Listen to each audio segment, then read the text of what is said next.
میرے دل میں ایک دفعہ خیال آیا تھا، جس وقت ابو جہل حضرت سمیہ اور حضرت یاسر کے ساتھ یہ سلوک کر رہا تھا، کم سے کم 30 ورنہ میرے اندازے میں 40 اشخاص، 40 مسلمان مکے میں موجود تھے۔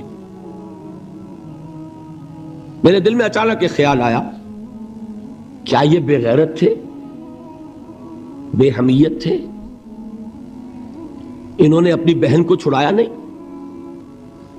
انہوں نے حضرت یاسر ان کے دینی بھائی ہیں، محمد کے غلام ہیں، ان کی حمایت میں کچھ تو کرتے، بلوا کرتے، کچھ شور کرتے، ہنگامہ کرتے، چھڑا کر لے جاتے، کیوں نہیں کیا؟ اچانک خیال آیا، نعوذ باللہ ثم نعوذ باللہ، نہ بے غیرت تھے نہ بے حمیت تھے، اصل بات یہ کہ حضور کی اجازت نہیں۔ کیا کریں؟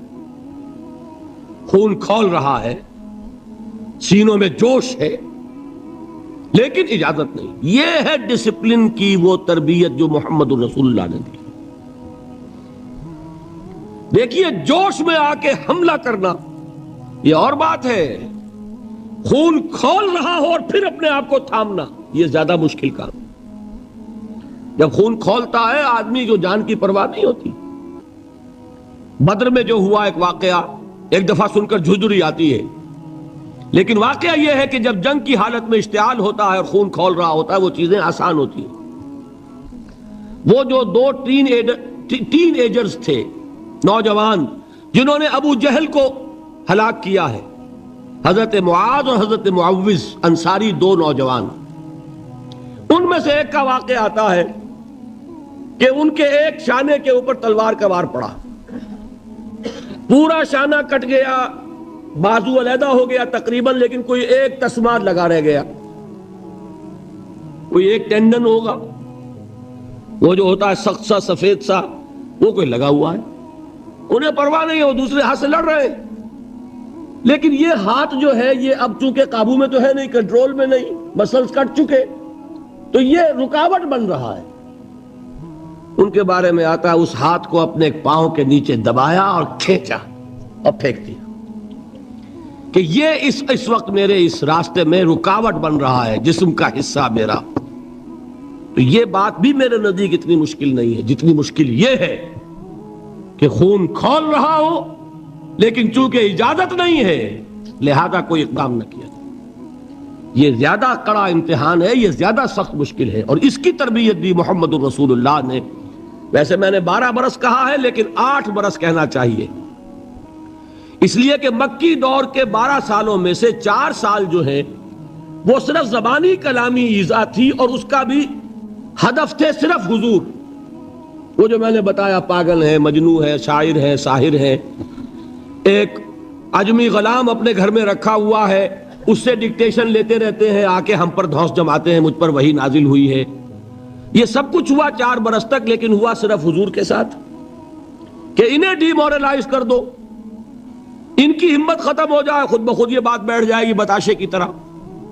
لیکن جب انہوں نے دیکھا کہ نہ محمد بدل ہوئے صلی اللہ علیہ وسلم، نہ ان کے ساتھی بدل ہوئے، یہ تو دعوت پھیل رہی ہے، ہمارے نوجوان جو ہے اب ان کے حلقے میں شامل ہو رہے ہیں، ہمارے اپنے لختے جگر، ہمارے اپنے چشم و چراغ، کون تھے مصعب بن عمیر، کون تھے عثمان غنی، کون تھے سعد ابن ابی وقاص، قریش کے اعلیٰ گھرانوں کے چشم و چراغ نوجوان، وہ آ رہے ہیں محمد کے ہاتھ پر بیعت کر رہے ہیں، اسلام لا رہے ہیں صلی اللہ علیہ وسلم۔ انہوں نے دیکھا یہ ہمارے غلاموں میں بھی یہ آگ پھیل گئی، یہ تو سمجھیے کہ بارود کے اندر آگ لگ رہی ہے۔ یہ ابھی تک تو قانے تھے جو ظلم ہم کر رہے تھے اس پر، لیکن ان کے اندر اگر یہ ایمان اور اسلام کی دعوت اور تحریک ان میں پھیل گئی تو ہمارا اقتدار اور ہمارا یہ پورا نظام جو ہے یہ چوپٹ ہو جائے گا۔ یہ ہے وہ چیز جو میں نے کل آپ کو اقبال کا مصرع سنایا تھا کہ نظام کہنا کے پاس بانو یہ معرض انقلاب میں ہے، beware of the revolution that is coming. لہذا اپنی پوری قوتوں کو جمع کرو اور کچل دو انہیں، مارو انہیں۔ یہ کام شروع ہوا ہے سن 5 سے، بلکہ 4 کہنا چاہیے، 4 سے لے کر 12 تک 8 برس اس کو کہتے ہیں پرسیکیوشن، فزیکل پرسیکیوشن، تشدد، مار پیٹ، جلانا، دہتے ہوئے انگاروں پر لٹانا، فاقے رکھنا، بھوکے رکھنا، ان کو ڈال دی گئی زنجیریں، گھروں میں بند کر دیا گیا نوجوانوں کو۔ حضرت عثمان کو چچا نے ان کے ایک چٹائی کے اندر لپیٹا اور دھونی دے دی، دم گھٹ رہا ہے، جان نکل رہی۔ حضرت مصعب بن عمیر رضی اللہ تعالی عنہ، وہ نوجوان 200 درہم کا جوڑا ان کا سل کر آتا تھا شام سے تیار ہو کر، لباس معطر ہوتا تھا، جدھر سے نکل گیا پوری گلی جو ہے وہ معطر ہو گئی، انگلیاں اٹھ رہی ہیں، وہ جا رہا ہے مصعب، یہ خوشبو اس کی ہے۔ اس مصعب کے ساتھ کیا سلوک کیا؟ باپ تو مر چکا تھا، ماں نے پالا تھا، دولت بہت چھوڑ کر گیا تھا باپ، لہذا ماں نے بڑے ناز و نام میں پالا، بڑے لاڈ پیار میں، 200 درہم کا جوڑا تیار ہو رہا۔ لیکن یہ کہ آپ کو معلوم ہے عرب کے اس معاشرے میں عورت کی کوئی حیثیت نہیں تھی، ماں کا اختیار نہیں تھا، چچا تھا آپ سربراہ خاندان کا۔ چچا نے کہا مصعب اگر تم نے اپنے باپ کا دین چھوڑ دیا ہے تو باپ کی دولت پر بھی تمہارا کوئی حق نہیں ہے، نکل جاؤ گھر سے۔ اس نے یہ سوچا تھا کہ مصعب کے ہوش ٹھکانے آ جائیں گے، دن میں تارے نظر آ جائیں گے، ناز و نام میں پلا ہوا گھر سے نکل کے جائے گا کہاں، یہ سارا نشہ جو ہے توحید کا یہ حیران ہو جائے گا۔ حضرت مصعب کا جواب بالکل برعکس تھا، اچھا ٹھیک ہے چچا جان، میں گھر چھوڑتا ہوں۔ وہی بات جو کبھی کہی تھی ابراہیم نے، باپ نے کیا کہا تھا؟ واجرنی ملیہ، جاؤ چلے جاؤ، دفع ہو جاؤ میری نگاہوں سے۔ حضرت ابراہیم نے کیا جواب دیا تھا؟ سلام علیک ساستغفر لک ربی انہ کان بی حفیہ۔ اچھا ابا جان آپ کا حکم یہی ہے تو میں چلتا ہوں، آپ پر سلامتی ہو، میرا رب مجھ پر بڑا مہربان ہے، میں اس سے آپ کے لیے استغفار کروں گا۔ چل دیے۔ یہی جو ہے حضرت ابراہیمی کی نسل ہے نا قریش۔ آج ابراہیم کے ایک بیٹے کے ساتھ وہی معاملہ ہو رہا ہے مصعب کے ساتھ، اور مصعب چلنے کے لیے تیار ہو گئے۔ چچا نے سوچا، میں سمجھتا تھا کہ ہوش ٹھکانے آ جائیں گے، یہ تو تیار ہو گیا نکلنے کے لیے۔ غصے میں آ کے اگلی بات کہی، یہ کپڑے جو پہنے ہوئے تم نے یہ بھی اسی مشرک باپ کی کمائی کے ہیں، اتارو ان کو۔ وہیں کپڑے اتارے، مادر زاد برہنہ گھر سے نکالے گئے۔ ماں کے پاس پہنچے، ماں نے آنکھوں پر ہاتھ رکھے، مصعب کیا ہوا؟ کہ ماں سے کہتے ہیں کہ ماں میں موحد ہو گیا ہوں، اور وہاں سے گئے، پھر حضور کی خدمت میں کپڑے کہیں سے مانگے ہوں گے۔ یہ مصعب ہیں 200 درہم کا جوڑا پہننے والے۔ جب حضور پر مدینے کے 12 افراد ایمان لائے تھے، بیعت عقبہ اولیٰ ہوئی، انہوں نے کہا کہ حضور ہمیں کوئی شخص اپنا ایسا شاگرد دیجئے جو ہمیں قرآن پڑھا سکے۔ حضور نے حکم دیا مصعب جاؤ، اب مدینے جاؤ، یثرب جاؤ، یثرب والوں کو قرآن پڑھاؤ، انہیں تبلیغ کرو۔ مصعب گئے ہیں وہاں، 1 سال کی کمائی 75 افراد لا کر حضور کے جھولی میں اگلے سال ڈال دیے کہ حضور یہ میری 1 سال کی کمائی ہے۔ 72 مرد 3 عورتیں، انہوں نے وہ بیعت کی تھی، بیعت عقبہ ثانیہ، جس کے الفاظ کل میں نے آپ کو سنائے تھے۔ بایعنا رسول اللہ صلی اللہ علیہ وسلم علی السمع والطاعت فی العسر والیسر والمنشط والمکرہ وعلی اثرۃ علینا وعلی لا ننازع الامر اہلہ وعلی ان نقول بالحق اینما کنا لا نخاف فی اللہ لومۃ لائم۔ یہ 72 مرد تھے مدینے کے جنہوں نے یہ بیعت کی، پھر انہوں نے ریکویسٹ کی کہ حضور اب آپ ہمارے ہاں تشریف لائیے، ہم اگر یہ مکے والے وہاں حملہ کریں گے تو ہم آپ کی حفاظت کریں گے جیسے کہ اپنے اہل و عیال کی کرتے ہیں۔ بہرحال وہ مصعب بن عمیر ہیں جو غزوہ احد میں شہید ہوئے، اور جب شہید ہوئے تو ان کے جسم پر صرف ایک چادر تھی۔ ایک بات تو یہ نوٹ کیجئے، موضوع سے ذرا بات تھوڑی ادھر ادھر جا رہی ہے، لیکن یہی چیزیں ہیں اصل میں کہ جو ہمارے دلوں کو منور کرنے والی ہیں نور ایمان سے۔ وہ علم بردار تھے غزوہ احد میں، جھنڈا مسلمانوں کا ان کے پاس تھا۔ ایک ہاتھ پر ایک شانے پر وار پڑا، ہاتھ کٹ گیا، دوسرے سے تھاما، دوسرے پہ کٹ گیا، اب دونوں حصوں کے بچے ہوئے ٹکڑوں سے جھنڈے کو تھاما، گرنے نہیں دیا، یہاں تک کہ شہید ہو گئے۔ گرے ہیں تو جھنڈا گرا ہے۔ شکل میں حضور سے بہت مشابہ تھے، خبر اڑ گئی کہ محمد شہید ہو گئے صلی اللہ علیہ وسلم۔ یہ مصعب بن عمیر کا واقعہ ہے۔ جب ان کو اب دفن کرنے کا وقت آیا، اور شہید کے لیے کفن جو ہے اس کا وہی لباس ہوتا ہے جو شہادت کے وقت ہو، حضور کے سامنے ایک پرابلم پیش کیا گیا. حضور مصعب کے جسم پر تو ایک چادر تھی اور وہ چادر بھی اتنی چھوٹی ہے، یعنی 2 گز کی چادر بھی نہیں ہے. اس سے اگر سر ڈھانپتے ہیں مصعب کا تو پیر کھل جاتے ہیں، پیر ڈھانپتے ہیں تو سر کھلتا ہے. کیا کریں؟ حضور نے فرمایا سر ڈھانپ دو چادر سے اور پیروں پر گھاس ڈال دو. یہ آخری لباس ہے جو محمد کے اس دیوانے کو اس دنیا سے رخصت ہوتے ہوئے ملا ہے، جس کا 200 درہم کا جوڑا چلتا تھا. یہ ہے صبر. برداشت کیا کہ نہیں کیا؟ تو یہ جان لیجئے، میں جو بات فلسفے کی سمجھانا چاہتا تھا وہ یہ جو پیسیو ریزسٹنس ہے 8 سال جو رہی ہے کہ تمہیں ماریں، تمہیں تکلیفیں پہنچائیں، تم پر جو بھی آئے جھیلو، برداشت کرو، تمہیں ہاتھ اٹھانے کی اجازت نہیں. اصل میں انقلابی عمل میں یہ بہت فیصلہ کن چیز ہے. اس کی وجہ کیا ہے؟ دیکھیے، اگر شروع ہی سے انقلابی لوگ وائلنٹ ہو جائیں گے تو ظاہر بات ہے وہ تو تھوڑے ہوتے ہیں، گنتی کے ہوتے ہیں. جو نظام قائم ہے اس کے پاس طاقت بہت ہوتی ہے، اس نظام کو اخلاقی جواز حاصل ہو جائے گا ان کو کچل دینے کا، ختم کر دینے کا. اب جب کہ وہ ہاتھ نہیں اٹھا رہے تو اخلاقی جواز تو نہیں ہے نا. اب اگر مارا جا رہا ہے تو عوام الناس کی دلی ہمدردیاں ان کے ساتھ ہوتی چلی جاتی. یہ امیہ ابن خلف نے بلال کو آج اتنا مارا، کیوں مارا؟ کیا بلال نے کوئی چوری کر دی تھی؟ نہیں بھائی. کیا کوئی اور گستاخی کی تھی اپنے آقا کی؟ نہیں. کہیں معاذ اللہ اس نے اپنے آقا امیہ ابن خلف کی بیٹی کے اوپر تو کوئی نہیں ہاتھ اٹھا دیا تھا؟ نہیں. تو کیا وجہ ہوئی؟ بس صرف یہ وجہ ہے کہ وہ ایک اللہ کو مانتا ہے اور محمد پر ایمان لے آیا صلی اللہ علیہ وسلم. بتائیے اس کا کیا اثر ہوگا؟ یہ خباب بن الارت پیشے کے لحاظ سے لوہار تھے. سوچئے ایک زندہ انسان کو دہتے ہوئے انگاروں پر لٹایا جا رہا ہے. ان انگاروں سے کھال جلی، کمر کی چربی پگھلی، اس پگھلنے والی چربی سے وہ انگارے ٹھنڈے پڑے. یہ سب کچھ جھیل رہا ایک شخص. سوچنے والوں نے سوچا نہیں ہوگا کیا جرم تھا ان کا؟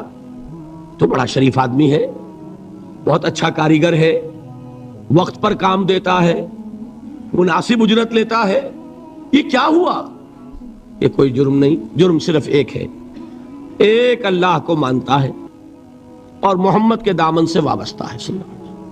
آپ سوچئے، دیکھیے ایک لفظ ہم بولا کرتے ہیں سائلنٹ میجورٹی. واقعہ یہ ہے کہ کسی بھی معاشرے میں میجورٹی ہمیشہ سائلنٹ رہتی ہے. وہ سائلنٹ اسپیکٹیٹر ہوتی ہے، دیکھتی رہتی ہے کیا ہو رہا ہے. لیکن سائلنٹ میجورٹی سائلنٹ ہوتی ہے، اندھی بہری تو نہیں ہوتی. دیکھتی تو ہے کہ کیا ہو رہا ہے، سن تو رہی ہے کہ کیا چرچے ہیں. اب جب وہ دیکھتے ہیں کہ کچھ شریف لوگ ہیں، بڑے ہی اعلیٰ اخلاق والے لوگ ہیں، ان پر تشدد ہو رہا ہے، انہیں مارا جا رہا ہے، انہیں ستایا جا رہا ہے، ان پر کوڑے برس رہے ہیں، انہیں دیکھتے ہوئے انگاروں پر لٹایا جا رہا ہے، ان کا کوئی جرم نہیں، کوئی ان کی خطا نہیں سوائے اس کے کہ ایک اللہ کو مانتے ہیں. انہوں نے کسی کو نقصان نہیں پہنچایا، انہوں نے کسی کا بال بیکا نہیں کیا، انہوں نے کسی پر دست درازی نہیں کی، وہ تو دعائیں دے رہے ہیں انہیں. اس کا نتیجہ کیا نکلتا ہے؟ اندر ہی اندر سائلنٹ میجورٹی کنورٹ ہوتی ہے. وہ جرت تو نہیں ہوتی کہ برملا اعلان کریں، لیکن دل ان کے بدل رہے ہیں. اور آپ کو معلوم ہے ایک مصرع بڑا پیارا ہے، جو دلوں کو فتح کر لے وہی فاتح زمانہ. یہ دل فتح ہو رہے تھے اس وقت. یہ 8 برس میں محمد صلی اللہ علیہ وسلم قریش کے دل فتح کیے، چاہے وہ ایمان نہیں لائے، لیکن اندر سے انہیں نظر آ رہا تھا کہ کون کیا ہے. یہ ہے پیسیو ریزسٹنس، یہ ہے صبر محض. انقلابی عمل میں، اقامت دین کی جد و جہد میں پہلا مرحلہ یہ ہے صبر کا. دوسرا مرحلہ کیا ہے؟ جب اتنی قوت ہو گئی کہ اب آپ کو اندازہ ہے کہ اب آپ اس باطل نظام کے خلاف اقدام کر سکتے ہیں. دیکھیے ریولیوشنری پروسیس کسے کہتے ہیں؟ پہلے ایک انقلابی نظریہ، اس کی اشاعت ہوگی، جو لوگ اس کو قبول کریں گے انہیں آرگنائز کیا جائے گا، ایک پارٹی کی شکل دی جائے گی، پھر ان کی تربیت ہوگی، جیسا انقلاب لانا ہے ویسی تربیت کرنی ہوگی۔ اب ٹکراؤ ہوگا اس باطل نظام کے ساتھ، غلط نظام کے ساتھ۔ اس ٹکراؤ کا پہلا مرحلہ یہ ہے، جب تک اتنی تعداد آپ کے پاس نہ ہو کہ آپ فیصلہ کن اقدام کر سکیں، اس وقت تک دعوت ہی دینی ہے، لوگوں کی تعداد اپنے اندر شامل کرنی ہے، اپنی قوت بڑھانی ہے، اپنی تربیت کرنی ہے، اپنی اصلاح کرنی ہے، اور صبر کرنا ہے، ریٹیلیٹ نہیں کرنا، اقدام نہیں کرنا، جوابی کارروائی نہیں کرنی۔ یہ کام ہے جو 12 برس میں مکے میں مکمل ہو گیا۔ اب کیا ہوا؟ ایک تعداد اب ہے حضور کے جانثاروں کی۔ یہ تعداد کیسے لوگوں کی ہے؟ ڈیووٹڈ، ڈیڈیکیٹڈ، اپنی زندگیاں وقف کیے ہوئے لوگ، ہر طرح کے امتحان سے گزر چکے، بھٹیوں میں سے نکل چکے، تربیت ہو چکی، منظم ایسے ہیں کہ جو حضور کا حکم ہے اس پر عمل پیرا ہے۔ سم و طاعت، سنو اور اطاعت کرو، جس کا میں عرض کر چکا ہوں، اس سے بڑا کٹھن معاملہ نہیں ہو سکتا کہ تمہیں دہتے ہوئے انگاروں پر لٹا دیا جائے، تمہیں ہاتھ اٹھانے کی اجازت نہیں ہے۔ اس پر بھی پورے اترے صحابہ کرام، کسی نے ریٹیلیٹ نہیں کیا۔ اب معلوم ہوا، اور اللہ نے ایک جگہ عطا فرما دی مدینہ منورہ، کہ وہاں حضور کو تمکن عطا فرما دیا، بیس مل گیا اب انقلابی عمل میں اقدام کا۔ بیس بھی ہے مدینہ، طاقت بھی ہے صحابہ کرام کی۔ اب اقدام ہوا۔ اقدام کیا تھا؟ نبی اکرم صلی اللہ علیہ وسلم نے مدینے پہنچنے کے بعد، اور یہ نوٹ کر لیجئے، سورہ حج کی ایک آیت ہے، اُذِنَ لِلَّذِينَ يُقَاتَلُونَ بِأَنَّهُمْ ظُلِمُوا وَإِنَّ اللَّهَ عَلَى نَصْرِهِمْ لَقَدِيرٌ۔ آج سے اجازت دی جا رہی ہے ان لوگوں کو جن پر ظلم و ستم کے پہاڑ توڑے گئے۔ ابھی تک حکم تھا ہاتھ بندے رکھو، آج سے ہاتھ کھول دیے گئے۔ یو کین ریٹیلیٹ، تم بدلہ لے سکتے ہو، جوابی کارروائی کر سکتے ہو۔ یہ آیت نازل ہوئی، حضرت عبداللہ ابن عباس کی یہ رائے ہے کہ یہ آیت نازل ہوئی ہے دوران سفر ہجرت، جب حضور مکے سے مدینے تشریف لے جا رہے تھے۔ یہ آیت نازل ہوئی، یہ گویا کہ ٹرننگ پوائنٹ ہے کہ اب تک تو تمہیں حکم یہ تھا کہ چاہے تمہارے جسم کے ٹکڑے اڑا دیے جائیں، تم کوئی جوابی کارروائی نہیں کر سکتے۔ اب وہ حکم بدل گیا، اب تم اقدام کرو، جوابی کارروائی کرو۔ حضور نے کیا کیا اس کو سمجھ لیجئے، یہ سیرت کا بہت اہم باب ہے اور نگلیکٹڈ ہے، توجہ نہیں ہوئی اس پر۔ واقعات موجود ہیں سیرت کی کتابوں میں، ان واقعات کی اہمیت کیا ہے، ان سے کیا نتیجہ نکلتا ہے، اس پر زیادہ توجہ نہیں ہوئی۔ حضور نے مدینے پہنچ کر 6 مہینے تو کوئی اقدام نہیں کیا، اپنی پوزیشن کو کنسولیڈیٹ کیا۔ 3 اہم کام کیے، مسجد نبوی کی تعمیر کے ایک مرکز وجود میں آ جائے، وہی اب آپ کی تربیت گاہ ہے، وہی خانقاہ ہے، وہی گورنمنٹ ہاؤس ہے، وہی درسگاہ ہے، اصحاب صفہ ہے، حضور صلی اللہ علیہ وسلم ہے، نماز با جماعت ہے، خطبہ جمعہ ہے، تو خانقاہ بھی وہی، تربیت گاہ بھی وہی، درسگاہ بھی وہی، گورنمنٹ ہاؤس بھی وہی۔ دوسرا کام کیا کیا؟ جو یہودی قبائل تھے ان کو جکڑ لیا، معاہدوں میں معاہدے کر لیے، تاکہ مدینے کے ڈیفنس کے لیے جوائنٹ ڈیفنس، اگر مدینے پر حملہ ہوگا طے ہو گیا کہ مل جل کر ڈیفینڈ کریں گے۔ یہ ایک بہت بڑا اقدام ہے۔ یہ تو آپ جو مستشرقین ہیں ان کی اگر کتابیں پڑھیں، Muhammad at Mecca, Muhammad at Medina by Montgomery Watt, تو آپ کو پتا چلے گا کہ کیا کیا تعریفیں لوگوں نے کی ہے کہ یہ کس قدر اہم اقدام تھا اور کتنی دور بینی اور پیش بندی کا معاملہ کیا تھا محمد رسول اللہ نے۔ تیسرا کام کیا کیا؟ مواخات، مہاجرین اور انصار کو جوڑ کر ایک وحدت بنانا۔ آپ کو معلوم ہے اس کی تاریخ میں کوئی مثال نہیں ہے. ایک انصاری ایک مہاجر بھائی ہو گئے تو لوگوں نے گھر تقسیم کر دیے, دکانیں تقسیم کر دی, کاروبار بانٹ دیے.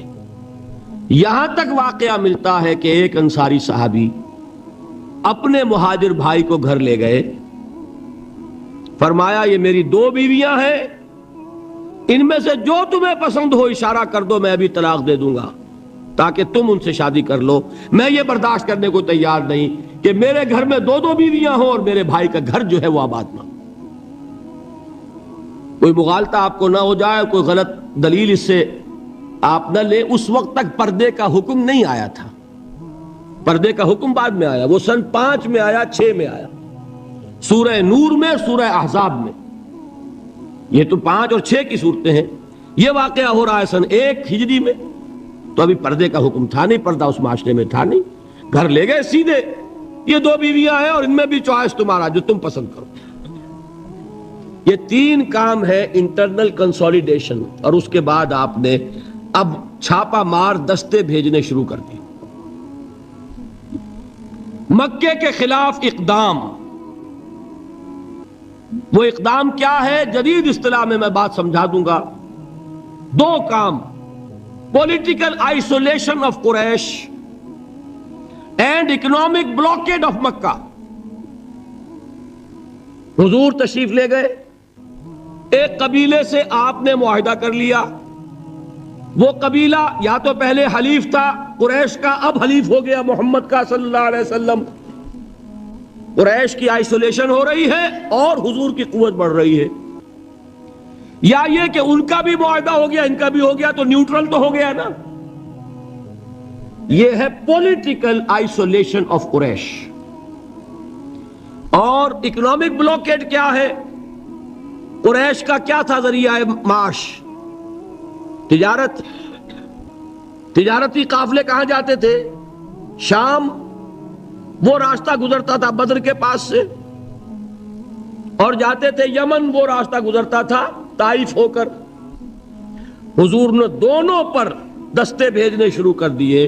He proved his military presence on the caravan routes of Quraysh. بات سمجھ رہے؟ اور ایک جو اس میں خاص طور پہ لشکر بھیجا آپ نے, وہ نخلا بھیجا. نخلا ایک وادی ہے, آپ حضرات اگر کبھی گئے ہو تو مکے سے جب طائف کی طرف جاتے ہیں تو درمیان میں وادی آتی ہے, وادی نخلا. اب آپ اندازہ کیجئے کہاں مدینہ, وہاں سے ایک لشکر کیا چھوٹا سا دستہ, 12 افراد, ایک چھوٹا سا چھاپا مار دستے تو ایسے ہی ہوتے ہیں چھوٹے, وہ لشکر تھوڑا ہی ہوتا ہے.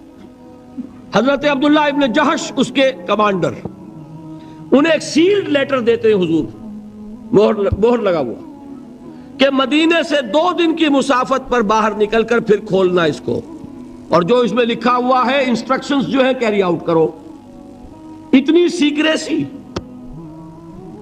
جب وہ نکلے 2 دن کے فاصلے پہ باہر چلے گئے, کھولا, لکھا ہے وادی نخلا میں قیام کرو اور وہاں جا کر قریش کی نقل و حرکت پر نگاہ رکھو اور ہمیں اطلاع دیتے رہو. اب یہ 300 میل کا سفر کر کے وہاں پہنچے ہیں. وہاں اتفاق سے ایک قافلہ قریش کا گزر رہا تھا, اس سے مٹ بھیڑ ہو گئی, مقابلہ ہوا. ایک آدمی قرشی جو ہے کافر مشرک, وہ ان کے ہاتھوں مارا گیا. 2 کو انہوں نے گرفتار کیا, باقی بھاگ گئے. تو جو مال غنیمت تھا وہ لے کر آ گئے. حضور ناراض ہوئے کہ میں نے تمہیں اس کا حکم نہیں دیا تھا, میں نے صرف یہ کہا تھا کہ وہاں قیام کر کے ہمیں انفارم کرتے رہو. لیکن یہ بات ریکارڈ پر آ جانی چاہیے کہ ہجرت کے بعد پہلا قتل جو ہوا مسلمانوں کے ہاتھوں ایک مشرک کا ہوا. یہ تھی جس نے مکے میں آگ لگا دی. اتنی جرت ہو گئی محمد کی صلی اللہ علیہ وسلم. ادھر سے وہ ابو سفیان لے کر گئے ہوئے تھے قافلہ, تجارتی قافلہ, وہ واپس آ رہا تھا. اس کی طرف سے ایک پیغام پہنچ گیا کہ میرے قافلے کو خطرہ ہے محمد کے آدمیوں سے صلی اللہ علیہ وسلم, لہذا فوراً کوئی انتظام کرو مدد کا. یہ ہے وہ چیز جس کی آڑ لے کر ابو جہل جیسے لوگوں نے لشکر تیار کیا اور بدر کی طرف مارچ کیا. یہاں سے پہلی جنگ ہوئی ہے غزوہ بدر سن 2 ہجری میں. اگر حضور اقدام نہ کرتے, حضور نے یہ دستے بھیجے نہ ہوتے، اگر مسلمانوں کے ہاتھوں ایک کافر کا قتل نہ ہوتا، اگر وہ راستہ جو ہے تجارتی راستہ وہ مخدوش نہ ہو گیا ہوتا، بدر کی جنگ نہ ہوتی۔ یہ اقدام تھا محمد الرسول اللہ صلی اللہ علیہ وسلم کا، جس کے نتیجے میں final phase of revolution, armed conflict, وہ اب شروع ہوا ہے سن 2 میں، جاری رہا سن 8 تک۔ اندرون ملک عرب یہ 6 سال ہیں۔ ان 6 سالوں میں غزوہ بدر، غزوہ احد، غزوہ احزاب، یہ سارے غزوے ہو گئے، پھر فتح مکہ، پھر یہ کہ غزوہ حنین، طائف کا محاصرہ، سن 8 تک یہ معاملہ مکمل ہو گیا۔ جاء الحق وزهق الباطل ان الباطل کان زہوقا۔ جب یہ فیز شروع ہوا ہے تو یہ آیتیں نازل ہوئی جو میں نے سنائی تھی آپ کو، یا ایھا الذین آمنوا استعینوا بالصبر والصلاۃ، اے مسلمانوں، اہل ایمان، مدد حاصل کرو، اب جو نیا فیز شروع ہو چکا ہے تمہاری جد و جہد کا۔ یہ مدنی آیت ہے نا، مدنی صورت ہے۔ وہ جد و جہد کا دور جو تھا مکی وہ کچھ اور تھا، یہ کچھ اور ہے۔ اس میں تو اب تمہیں آگے بڑھنا ہے، کفر پر اور شرک پر حملہ آور ہونا ہے، اقدام کرنا ہے، چیلنج کرنا ہے۔ فاستعینوا بالصبر والصلاۃ، مدد حاصل کرو کس سے؟ صبر سے اور نماز سے۔ ان اللہ مع الصابرین، جان لو کہ اللہ تعالیٰ صبر کرنے والوں کے ساتھ۔ ولا تقولوا لمن يقتل في سبيل الله اموات، اور ہرگز نہ کہو اسے جو اللہ کی راہ میں قتل ہو جائے کہ وہ مردہ ہے۔ بل احیاء ولکن لا تشعرون، نہیں، وہ زندہ ہے لیکن تمہیں ان کا شعور نہیں ہے۔ اور سنیے اب یہ آیت اہم ترین ہے صبر کے موضوع پر۔ وَلَنَبْلُوَنَّكُمْ بِشَيْءٍ مِّنَ الْخَوْفِ وَالْجُوعِ وَنَقْصٍ مِّنَ الْأَمْوَالِ وَالْأَنفُسِ وَالثَّمَرَاتِ وَبَشِّرِ الصَّابِرِينَ، اور دیکھو ہم تمہیں آزمائیں گے۔ وَلَنَبْلُوَنَّكُمْ، ہم لازماً آزمائیں گے تمہیں، بِشَيْءٍ مِّنَ الْخَوْفِ، خوف کی کیفیت طاری کر کے، والجوع، بھوک، فقر اور فاقہ، ونقص من الاموال، مالی نقصان، والانفس، جانی نقصان، والثمرات، اور ثمرات، پھلوں اور میووں کا نقصان۔ میرے نزدیک یہاں پر ثمرات کا مفہوم ایک اور بھی ہے۔ ایک تو صاف تھا کھجور کی فصل تیار ہے، غزوہ تبوک جانے کا حکم مل گیا، کون اتارے گا؟ اور کھجور وقت پر اتری نہیں، برباد ہو جائے گی۔ یہ ہو رہا ہے نا میووں کا نقصان۔ اور میرے نزدیک یہاں یہ بھی ہے، بسا اوقات بہت سی محنتوں کا نتیجہ انسان دیکھتا ہے کہ ضائع چلا گیا، میں نے 10 سال محنت کی، حاصل کوئی نہیں نکلا۔ یہ ثمرات کیا ہیں؟ محنتیں، محنتوں کے ثمرات کا ضیاع۔ کوشش آپ نے کی، قسمت کی خوبی دیکھیے، ٹوٹی کہاں کمن، 2-4 ہاتھ جب کے لبے بام رہ گئے۔ Be prepared. ایک شاعر کے یہ اشعار ہیں، وہ کمیونسٹ تھا، میں نام بھی نہیں لیتا، لیکن یہ کہ یہ اسی انقلابی، چونکہ ان کا بھی ایک انقلابی نظریہ ہے، انقلابی عمل میں یہ سارے مراحل آتے ہیں۔ کوئی سیٹ بیک آیا، فرض کیجئے کوئی ناکامی ہو گئی، تو اپنے ساتھیوں کو دل بندھانے کے لیے یہ فصل امیدوں کی ہمدم، اس بار بھی غارت جائے گی، سب محنت صبحوں شاموں کی اب کے بھی اکارت جائے گی۔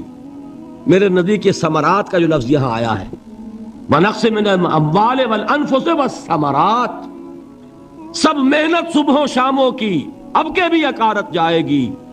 دھرتی کے کونوں کھدروں میں پھر اپنے لہو کی کھاد بھرو، پھر مٹی سینچو اشکوں سے، پھر اگلی رت کی فکر کرو، پھر اگلی رت کی فکر کرو، جب پھر ایک بار اجڑنا ہے، ایک فصل پکی تو بھر پایا، تب تک تو یہی کچھ کرنا ہے۔ ایک مقصد ہے سامنے، انقلاب برپا کرنا ہے۔ ایک کوشش ناکام ہو جائے کوئی پرواہ نہیں، نیکسٹ، پھر تیار رہو ناکامی کے لیے، ایسا نہ ہو جو انگریزی میں کہتے ہیں hope for the best but be prepared for the worst. ایسا نہ ہو کہ دوسری مرتبہ ناکام ہو کے بددل ہو جاؤ, تمہاری ہمتیں جواب دے جائیں. نہیں, پہلے سے تیار رہو کہ دوسری مرتبہ بھی ناکامی آئے تو آئے, لیکن جب تک کہ کامیابی حاصل نہیں ہوتی ہمیں یہ کام کیے چلے جانا. دیکھیے سیرت میں آیا کہ نہیں یہ واقعہ. بدر میں مسلمانوں کو فتح ہوئی تو احد میں زک پہنچی کہ نہیں؟ 70 صحابہ شہید ہوئے کہ نہیں؟ اگر ان کی ہمتیں جواب دے جاتی تو گاڑی کیسے چلتی آگے؟ تو فرمایا وَلَنَبْلُوَنَّكُمْ بِشَيْءٍ مِّنَ الْخَوْفِ وَالْجُوعِ وَنَقْصٍ مِّنَ الْأَمْوَالِ وَالْأَنفُسِ وَالثَّمَرَاتِ. ہم تمہیں لازم آزمائیں گے خوف کی کیفیت سے, فقر و فاقے کی کیفیت سے, بھوک سے, جان کے نقصان سے, مال کے نقصان سے, محنتوں کے حاصل کے ضائع ہو جانے سے. وَبَشِّرِ الصَّابِرِينَ, اور اے نبی بشارت دیجئے صبر کرنے والوں کو. الَّذِينَ إِذَا أَصَابَتْهُمْ مُصِيبَةٌ, وہ کہ جب ان پر کوئی تکلیف آئے, کوئی مصیبت آئے, کوئی آزمائش آئے, قالوا انا للہ و انا الیہ راجعون, وہ یہ کہیں کہ ہم اللہ ہی کے ہیں, اللہ ہی کی طرف لوٹ جانا ہے. یہ وہی انداز ہے جو میں نے فارسی کا شعر سنایا تھا آپ کو کہ سرے تسلیم خم ہے جو مزاج یار میں آئے. وہ ہمارا مولا ہے, ہمارا آقا ہے, اگر اسے یہی منظور ہے تو ہمیں بھی یہی منظور ہے. میں نے تسلیم و رضا کی بات کی تھی نا, آپ کو کچھ شعر سنائے تھے. ایک شعر اور سنیے, اور یہ کس کا ہے؟ محمد علی جوہر کا.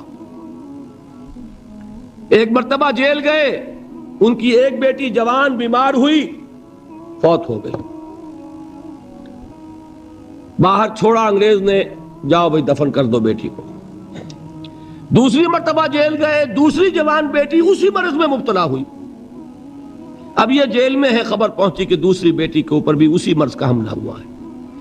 ایک نظم لکھی ہے جس کا آخری شعر یہ ہے, تیری صحت ہمیں منظور ہے لیکن اس کو نہیں منظور تو پھر ہم کو بھی منظور نہیں. یہ ہے, جب تک یہ کیفیت نہ ہو اس میدان میں آدمی ثابت قدم نہیں رہ سکتا کہ میرے رب کو اگر یہ منظور ہے تو یہی مجھے منظور ہے, اور تیری صحت ہمیں چاہیے تو ضرور, لیکن ہمارے رب کو منظور نہیں تو ہمیں بھی منظور. راضی برضائے رب. وَبَشِّرِ الصَّابِرِينَ الَّذِينَ إِذَا أَصَابَتْهُمْ مُصِيبَةٌ قَالُوا إِنَّا لِلَّهِ وَإِنَّا إِلَيْهِ رَاجِعُونَ. نہ شود نصیب دشمن کے شود ہلاک تیغت, سرے دوستاں سلامت کے تو خنجر آزمائی. اولئک علیہم صلوات من ربہم ورحمہ, یہی ہے وہ لوگ جن پر ان کے رب کی طرف سے عنایتیں ہیں اور رحمتیں ہیں. وَأُولَٰئِكَ هُمُ الْمُهْتَدُونَ, اور یہی ہے وہ لوگ جو کامیاب ہونے والے ہیں, ہدایت پانے والے, ہدایت یافتہ. اسی سورہ بقرہ میں ذرا آگے چل کر, یہ تو ہے 20واں رکوع, 19واں رکوع, 21ویں رکوع کی پہلی آیت ہے, لَيْسَ الْبِرَّ أَن تُوَلُّوا وُجُوهَكُمْ قِبَلَ الْمَشْرِقِ وَالْمَغْرِبِ وَلَٰكِنَّ الْبِرَّ مَنْ آمَنَ بِاللَّهِ وَالْيَوْمِ الْآخِرِ وَالْمَلَائِكَةِ وَالْكِتَابِ وَالنَّبِيِّينَ وَآتَى المال على حبه ذوي القربى واليتامى والمساكين وابن السبيل والسائلين وفي الرقاب وأقام الصلاة وآتى الزكاة والموفون بعهدهم إذا عاهدوا والصابرين في البأساء والضراء وحين البأس. اب یہ آیت جو ہے سورۃ العصر میں جو مضامین آئے تھے سارے اس میں موجود ہیں. وہاں ایمان کا لفظ آیا, یہاں 5 ایمانیات کی تفصیل آ گئی, اعمال کی تفصیل آئی, اور آخری بات وہاں کیا ہے؟ وَتَوَاصَوْا بِالصَّبْرِ, اور یہاں کیا ہے؟ وَالصَّابِرِينَ فِي الْبَأْسَاءِ وَالضَّرَّاءِ وَحِينَ الْبَأْسِ, اور صبر کرنے والے. اصل نیکی ان کی ہے جو صبر کریں. کس میں؟ جنگ کے وقت. ذرائے, بأسائے, بأسا کہتے ہیں فقر اور فاقہ. واحد آئے گا باس تو اس کے معنی جنگ, اور باسا جمع میں آئے گا تو فاقہ, فقر, بھوک. اور ذرائے جسمانی تکلیف, ضرر, جسمانی تکلیفوں میں صبر کرنے والے, فقر اور فاقے میں صبر کرنے والے, اور جنگ کے وقت صبر کرنے والے. اولئک الذین صدقوا واولئک هم المتقون. یہ ہیں وہ لوگ جو صبر کرنے والے ہیں، یہ ہیں جو سچے ہیں، جو اپنے دعوے میں نیکی کے اور ایمان کے صادق ہیں، اور یہی وہ لوگ ہیں جو متقی. اگلی سورت ہے سورہ آل عمران، اس میں 2 لفظ آئے ہیں آخری آیت، یا ایھا الذین آمنوا اصبروا وصابروا ورابطوا واتقوا اللہ لعلکم تفلحون.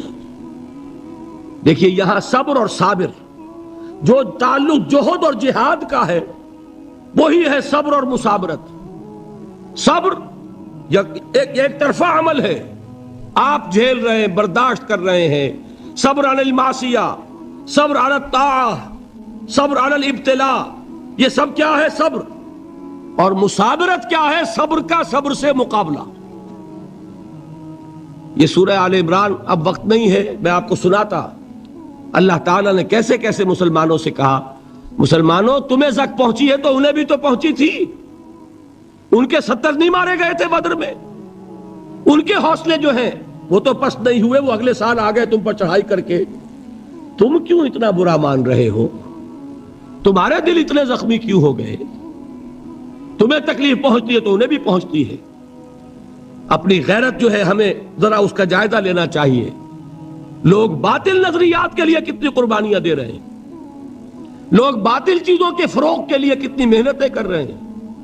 جیسا کہ میں نے ابھی کہا تھا، اسی غیرت کو چیلنج کرنے کے لیے، ذرا آپ کی حمیت دینی کو جوش دلانے کے لیے، قادیانی نوجوان کتنی تعداد میں اپنے آپ کو دین کے لیے وقف کرتا ہے، اور آپ کتنے نوجوان ہیں جو اپنے آپ کو دین کے لیے وقف کر دیں، اور ہوں وہ کھاتے پیتے گھرانوں کے لوگ. یہ نہیں ہے کہ اگر کوئی اور کام نہیں کر سکتا تو پھر یہ ہے کہ وہ دین کے کام میں لگ جائے.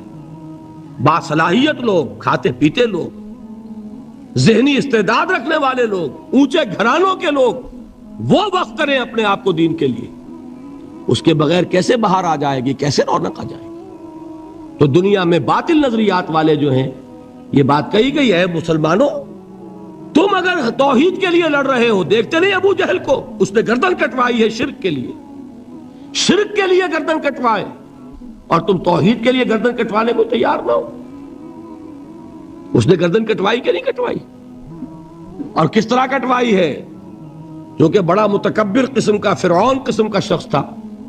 جب گردن کاٹنے لگے تو کہتا ہے ذرا نیچے سے کاٹنا، تاکہ جب تم نیزے کے اوپر چڑھاؤ میرے سر کو تو اونچا نظر آئے، معلوم ہو سردار کا سر. وہ بدبخت مرتے ہوئے بھی جو اس کی کیفیت تھی نا، اس کو ذہن میں رکھیے. تو یہ لوگوں نے قربانیاں دی، جانیں دی. تو فرمایا اگر تم ان سے زیادہ قربانی نہیں دو گے، جو نوٹ کر لیجئے اس کو، مجرد اگر حق کو غالب کرنا اللہ کے ذمے ہو تو آنے واحد میں غالب کر دے گا، تمہیں تکلیف ہی دینے کی ضرورت نہیں. سمجھ رہے؟ کیا اللہ کے مقابلے میں کوئی باطل کی طاقت ٹھہر سکتی ہے؟ یہ تمہارے ایمان کا امتحان ہے، یہ تمہارے خلوص کی آزمائش ہے، یہ تمہارے امتحان کا ثبوت درکار ہے کہ اللہ تعالیٰ دیکھنا چاہتا ہے تم اس کے لیے اپنی جانیں قربان کرنے کو تیار ہو کہ نہیں، تم اس کے لیے تن من دھن لگانے کو تیار ہو کہ نہیں. اور یہ جان لو کہ اگر کفار اور مشرکین اور ملحدین اور باطل نظریات والے وہ جو کچھ قربانیاں اپنے باطل نظریات کے لیے دے رہے ہیں، ان سے زیادہ اگر تم نہیں دو گے تو حق غالب نہیں ہوگا. انہوں نے جو صبر کیا ہے اپنے باطل نظریات پر، اگر تم اس سے زیادہ صبر کا ثبوت نہیں دو گے اپنے اس حق پر تو حق غالب نہیں ہوگا. اس لیے فرمایا یا ایھا الذین آمنوا اصبروا وصابروا. نہ صرف یہ کہ صبر کرو، بلکہ صبر میں اپنے دشمنوں سے آگے نکلو، ان کے صبر سے بڑھ کر صبر کرو. وَرَابِطُوا، مرابطہ کہتے ہیں چوکس رہنا، ہوشیار، پہرا دو. ایسا نہ ہو کہ دشمن جو ہے غفلت میں تمہارے اوپر کوئی حملہ جو ہے کر بیٹھے. وَاتَّقُوا اللَّهَ، اور اللہ کا تقوی اختیار کرو، لعلکم تفلحون، تاکہ تم فلاح پاؤ. یہ ہے حضرات تواصوا بالصبر. میں نے عرض کیا تھا ہر جگہ پر آپ کو چوٹی کی بات صبر ملے گا. آیت الکرسی، آیت البر جو میں نے آپ کو سنائی آخر میں، والصابرین فی الباساء والضراء وحین الباس. حامیم سجدہ، وما یلقاها الا الذین صبروا وما یلقاها الا ذو حظ عظیم. اس کے بغیر تو نہیں ہوگا. تھوڑ دلے لوگ، کم ہمت لوگ، عزیمت نہ رکھتے ہو، حوصلہ نہ رکھتے ہو، برداشت نہ رکھتے ہو، تحمل نہ کر سکیں، لالچ سے ڈگمگا جائیں. دیکھیے یہ بھی میں نے چونکہ بات کہی تھی، سن لیجئے سیرت سے. حضور صلی اللہ علیہ وسلم کے بارے میں جب مکے کے سرداروں کو یہ یقین ہو گیا کہ تشدد ہمارا فیل ہو گیا ہے، نہ محمد بدل ہوئے نہ ان کے ساتھی صلی اللہ علیہ وسلم ورضی اللہ تعالی عنہم اجمعین، تو انہوں نے دوسرا پاسا پھینکا. پہلا پاسا کیا تھا؟ استہزاء، تمسخر، مذاق، ڈیمورلائز کرو، نروس بریک ڈاؤن کرو، ان کا بیٹھ جائیں یہ پتاشے کی طرح. معلوم ہوا نہیں ہے تو کھڑے رہے. تو دوسرا وار، مارو، ستاؤ، تکلیفیں دو، بھوکا مارو، دہکتے ہوئے انگاروں پر لٹاؤ، ان کو ہلاک کرو. معلوم ہوا یہ حربہ بھی ناکام ہو گیا. ایک آدمی واپس نہیں پھرا.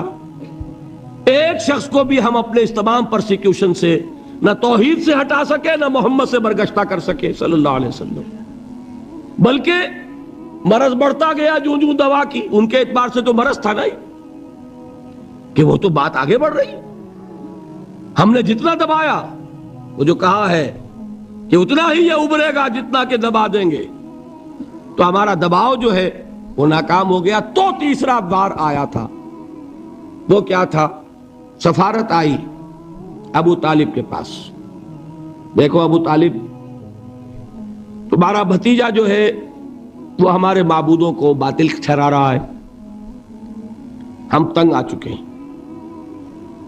اگر تو اسے بادشاہت چاہیے، اگرچہ ہم کسی بادشاہت کے عادی نہیں ہیں، لیکن ہم اسے اپنا بادشاہ بھی مان لیں گے. اگر اسے دولت چاہیے، وہ اشارہ کرے، ہم سیم و زر کے انبار اس کے قدموں میں لگا دیں گے. اور کہیں نکاح کرنا چاہے اشارہ کر دے، جس اونچے سے اونچے گھرانے میں وہ چاہے گا قریش کے، ہم اس کی شادی کر دیں گے. تینوں ہی لالچ ہے نا دنیا میں. ویسے تو زر، زن، زمین، آپ کے ہاں یہ تین زے مشہور ہیں. زر، زن، زمین. زمین کو اقتدار سمجھ لیجئے، قوت سمجھ لیجئے، دبدبا سمجھ لیجئے. زن، زر اور حکومت، تینوں پیشکشیں انہوں نے کی. دیکھیے یہ ہوتے ہیں مرحلے تحریکوں کے لیے بہت ہی نازک. نبی کے لیے تو خیر کوئی امکان نہیں تھا. غیر نبی ہو تو سوچے گا نا، یہ بادشاہ بنا رہے ہیں، بادشاہ بنو، اس وقت تھوڑا سا کمپرومائز کر لو، پھر ہاتھ میں قوت آ جائے گی تو پھر سب ٹھیک کر لیں گے. اگرچہ کبھی ٹھیک نہیں ہوتا، وہ ٹھیک ہوتا ہے اسی پروسیس سے جو محمد الرسول اللہ نے اختیار کیا. یہ تمام ٹیمپٹیشنز ہوتی ہیں، راستے سے بھٹکانے کی کوشش، کہ دباؤ سے نہیں مانے تو یہ لالچ جو ہے یہ انہیں ہٹائے. کیا جواب تھا حضور کا صلی اللہ علیہ وسلم؟ چچا نے جب بات کی ہے، انہیں براہ راست تو حضور سے بات کرنے کی ضرورت نہیں ہوئی تھی، ابو طالب کے واسطے سے بات کی. چچا نے جب بات کی ہے آ کر، حضور نے فرمایا چچا جان اگر وہ میرے داہنے ہاتھ میں سورج اور بائیں میں چاند رکھ دے تب بھی میں یہ کام نہیں چھوڑ سکتا. تو عزیمت میں نے کہا تھا صبر کیا ہے؟ اپنے طے کردہ راستے پر بڑھتے چلے جانا، نہ کسی ٹیمپٹیشن سے، نہ کسی پریشر سے، نہ کسی تکلیف سے، نہ کسی ایذا سے، نہ کسی استہزاء سے، کسی سے بھی متاثر ہوئے بغیر اپنی منزل کی طرف پیش قدمی کیے چلے جانا. یہ ہے صبر. یہ صبر کی آخری منزل ہے. اور انقلابی صبر جو ہے اس میں ایک مرحلہ آتا ہے پیسیو ریزسٹنس، ایک آتا ہے ایکٹیو ریزسٹنس. ایک میں صبر محض ہے، جھیلو، برداشت کرو، کوئی ریٹیلیشن نہیں. اور ایک وہ آتا ہے کہ اب آگے بڑھو. بڑا پیارا مصرع ہے، آگے بڑھو یا وقت کی رفتار روک دو. وہ آگے بڑھ کر پھر نظام باطل کو چیلنج کیا جاتا ہے، اور پھر جنگ ہے، ان اللہ یحب الذین یقاتلون فی سبیلہ صفا کانہم بنیان مرصوص ان اللہ اشتری من المؤمنین انفسہم واموالہم بان لہم الجنہ یقاتلون فی سبیل اللہ فیقتلون ویقتلون وعدا علیہ حقا فی التوراۃ والانجیل والقرآن ومن اوفی بعہدہ من اللہ فاستبشروا ببیعکم الذی بایعتم بہ وذلک هو الفوز العظیم۔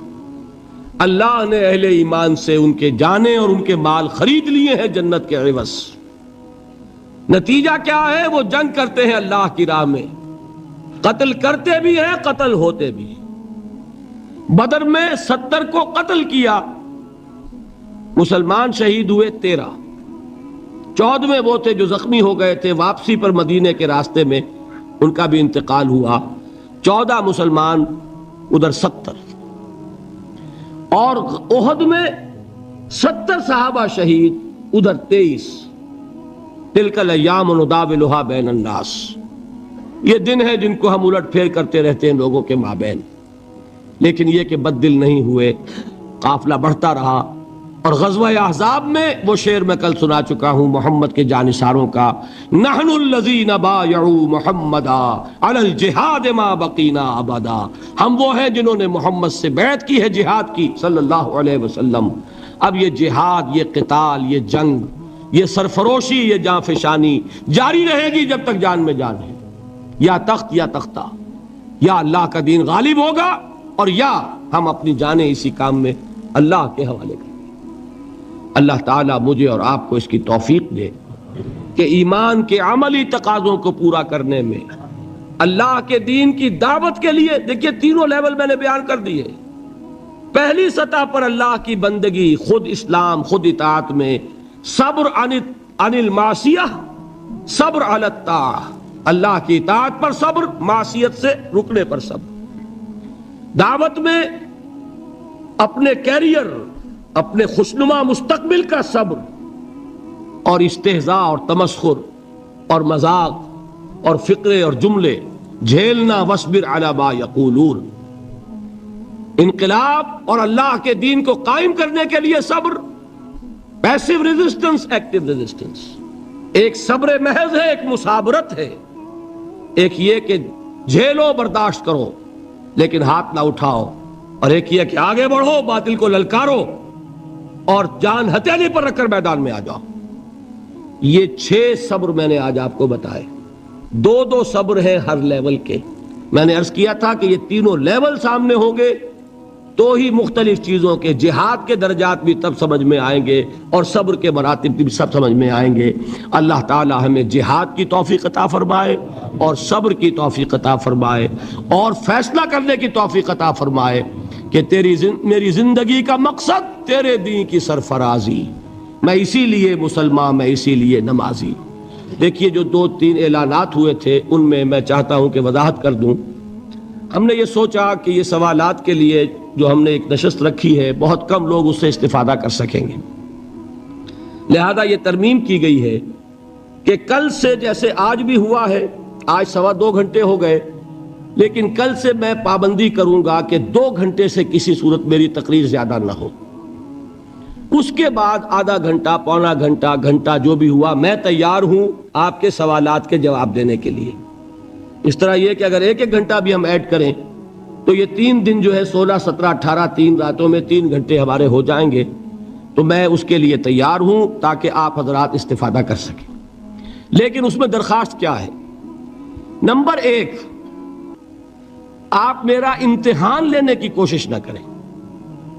میں نے کوئی دعویٰ نہیں کیا، کوئی علمیت کا دعویٰ نہیں، کوئی عالم ہونے کا دعویٰ نہیں، میں تو ایک خادم ہوں دین کا اور قرآن کا طالب علم، لہذا کوئی بھی امتحان لینے کے لیے سوال نہ کیجیے۔ ویسے بھی یہ چیز در حقیقت نیت کے اعتبار سے درست نہیں ہوتی، سوال استفہام کے لیے ہونا چاہیے، جو بات آپ واقعی سمجھتے ہیں کہ سمجھ میں نہیں آ رہی وہ بات پوچھیے، نمبر 1۔ دوسرے یہ کہ فقہی سوالات نہ کیجیے۔ میں نے کوئی فقہی مسئلہ یہاں چھیڑا ہے؟ کوئی نہیں چھیڑا۔ دیکھیے فقہی مسلک ہوتے ہیں، ایک اہل حدیث مسلک ہے، ایک حنفی مسلک ہے، ایک مالکی مسلک ہے۔ ہم ان مسلکوں کے اندر اگر ان کے اختلافات میں پڑ گئے تو دین کا مثبت کام نہیں ہو سکے گا۔ میرا فیصلہ یہ ہے، میں نے جو جماعت بنائی ہے تنظیم اسلامی، اس کا یہ اصول ہے کہ جو جس کا فقہی مسلک ہے وہ اس پر عمل کرے، اور وہ اپنے مسلک کے علماء سے مسئلہ پوچھے۔ اگر وہ خود صاحب علم ہے، اجتہاد کر سکتا ہے، کرے، مجھے کوئی اعتراض نہیں ہے تو اپنے علماء سے فتویٰ پوچھے۔ میں فقہی سوالات کے جوابات نہیں دیا کرتا، میرا جو طریقہ ہے میں اس پہ عمل کرتا ہوں، آپ کا جو ہے کریں۔ ہم دین کے کام کے لیے جمع ہو رہے ہیں، وہ دین کا کام جو ہے، وہ فنڈامنٹلز جو ہیں، دین کی بنیادی دعوت، وہ جو متفق علیہ ہے وہ اتنی ہے کہ ان اختلافات میں پھنس گئے اگر، تو وہ کام نہیں ہو سکے۔ لہذا دوسری بات یہ ہے کہ فقہی سوالات مجھ سے نہ کیے جائیں۔ اصل صحیح طریقہ بھی یہی ہوتا ہے کہ جو باتیں میں نے کہی ہیں، آج 6 دن ہو گئے، 15 گھنٹے تقریباً میں آپ حضرات کے سامنے، 2.5 گھنٹے کی ایوریج بھی اگر نکالی جائے تو میں گفتگو کر چکا ہوں۔ اس میں جو باتیں میں نے کہی ہیں، اس میں جو بات سمجھ میں نہ آئی ہو، اس کے بارے میں سوال کیجئے، اور میں انشاءاللہ تعالیٰ کوشش کروں گا، اپنی پوری کوشش، اور اس میں فائدہ ہو جاتا ہے۔ بعض اوقات کوئی بات اہم رہ جاتی ہے، وہ خلا جو رہ جاتا ہے، مثلا آج ایک صاحب نے سوال کیا، وہ خلا ہے، مجھے احساس ہوا کہ آپ نے اتنا زور دیا حقیقت ایمان پر، ایمان حقیقی ہونا چاہیے، یہ نہیں بتایا وہ ملتا کہاں سے ہے، اس کی سورس کیا ہے۔ اگر ہم اپنے گریبان میں جھانکیں اور محسوس ہو کہ بھائی ٹھیک ہے، قانونی ایمان تو ہے، اللہ کا شکر ہے، ہم تصدیق کرتے ہیں زبان سے، لیکن دل تو کچھ خالی خالی سا ہے، اگر محسوس ہو یہ، تو پھر اب سوال پیدا ہو جائے گا نا کہ پہلی کمی تو یہ ہے، اسے پورا کرنا چاہیے، کہاں سے ملے گی وہ جن سے ایمان، جن سے یقین؟ یہ سوال ہے، بہت پیارا سوال ہے۔ میں نے اس وقت بھی کہا تھا کہ وہاں پر اگر یہ بات ہو تو سب حضرات کے سامنے آ جائے گی۔ اس طرح کے سوالات جو مفید ہوں، جس سے میری گفتگوؤں کے جو خلا ہے وہ پر ہو جائے اور اس سے بات اور واضح ہو جائے، تو یہ تو در حقیقت مفید ہوں گے، اور ہمارے اس مقصد کو جس کے تحت یہ محنت میں کر رہا ہوں، یہاں کے منتظمین نے کی ہے، جو محنت آپ کر رہے ہیں اپنے آرام کی قربانی دے کر، تو اس محنت کا جو مقصد ہے اس کے اعتبار سے ایسے سوال مفید ہوتے ہیں۔ لیکن خام خواہ کی بحث اور تمہیس، اور بعض اوقات اپنی لیاقت ظاہر کرنے کے لیے سوال کرنا، یا کسی کو زج کرنے کے لیے، کسی کو نیچا دکھانے کے لیے سوال کرنا، اللہ تعالیٰ ان فتنوں سے ہمیں اپنی حفاظت میں رکھے۔ پھر یہ کہ وہ سوالات کھڑے ہو کر اس طرح نہیں کیے جائیں گے۔ آج آپ حضرات باہر سے وہ چٹیں لے سکتے ہیں، ان پر اپنا نام، اپنا پتہ بھی لکھے، تاکہ بعد میں بھی آپ سے کوئی رابطہ اگر ہم کرنا چاہیں تو کریں۔ اس وقت اگر مسئلہ حل نہیں ہو رہا، بعد میں جاری رکھیں گے گفتگو، افہام و تفہیم ہوگا، کام کرنا ہے بھائی۔ پیش نظر یہ ہے، صرف جلسے کر کے، تقریریں کر کے اور اپنی خطابت کا روب گاٹھ کے، یہ تو کوئی پیش نظر نہیں ہے۔